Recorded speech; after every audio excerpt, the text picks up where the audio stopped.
Hello everybody from my class. So today for our project, for our unessay project, we're going to do a video, and I'm actually going to do a counseling project with a couple of our friends who've been dating for a little bit over a year. And we're going to talk about the Four Horsemen relationship.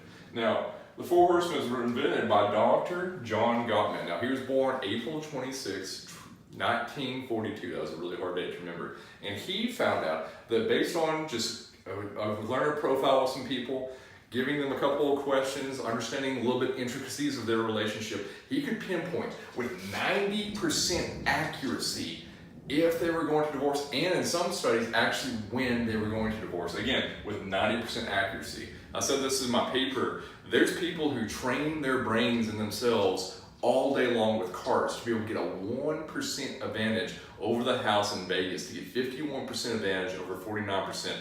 And they spend all their time doing this because it made such a giant impact on the game.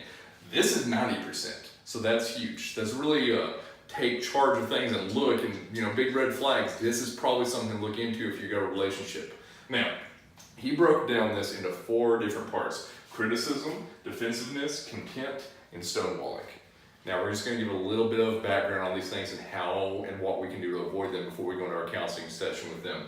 Criticism is where a couple will say mean things about each other. They will criticize how a person does things. A given example is you didn't put dishes in the dishwasher properly. You leave things open all the time. You don't put caps on things. You're always doing these things.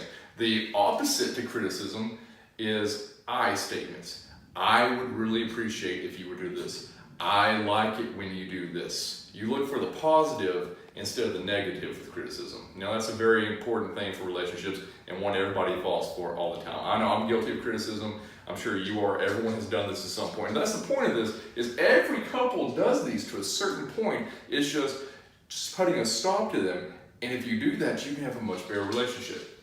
Now, the next one is defensiveness. Defensiveness is very passive aggressive. This would be when a husband says something like, "Man, I sure do wish we weren't late all the time." Now, he's not taking responsibility for being late. He's actually putting that blame passive-aggressively on his spouse. The opposite of defensiveness is taking ownership, taking responsibility, saying, if I gave you a little bit more warning, maybe we wouldn't be late. Maybe if I had gas in the car, we could just automatically go. Different things like that. The next one is contempt.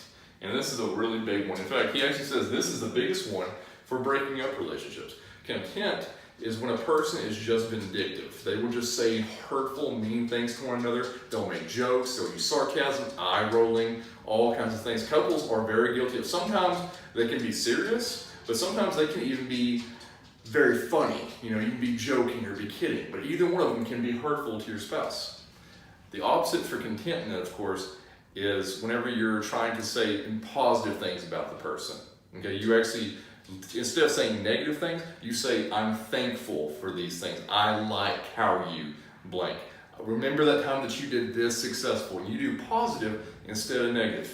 The last one is stonewalling.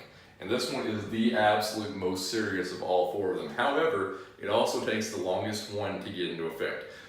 It's very common when a person fights, especially for males, I feel like, whenever we get an argument, we shut down. And that doesn't have to be just true. That's not even sexist for male and female. That could be either sexist. Sometimes you just shut down and you don't want to talk about it. And that's the biggest thing. They say communication is the biggest thing for relationships, and they're not wrong. Stonewalling can break a relationship because you can't, even if you want to try to fix the issues, one person stops that from being able to be possible. Now, the opposite to stonewalling, a solution for this, is give yourself some time. If you're upset and someone's trying to talk to you, your spouse, your husband, or your wife, tell them, "Hey, I need 20 minutes or 30 minutes or 10. I need some time to myself to process, and then I'll come back to you." And you set a timer. Now, that doesn't seem like that big of a deal. It seems like you're still stonewalling, but giving yourself that time to inner reflect with the promise that you are going to communicate is huge in a relationship. So what we're going to do now is we're going to move from this stage, and we're going to go and we're going to talk to our couple, and we're going to go over some of these things with them, one piece at a time, and we're going to see how their relationship is, and if there's anything they do in their relationship right now. And it's so early now, we can still fix some problems before they actually become problems. So we're going to be more proactive with this counseling than reactive.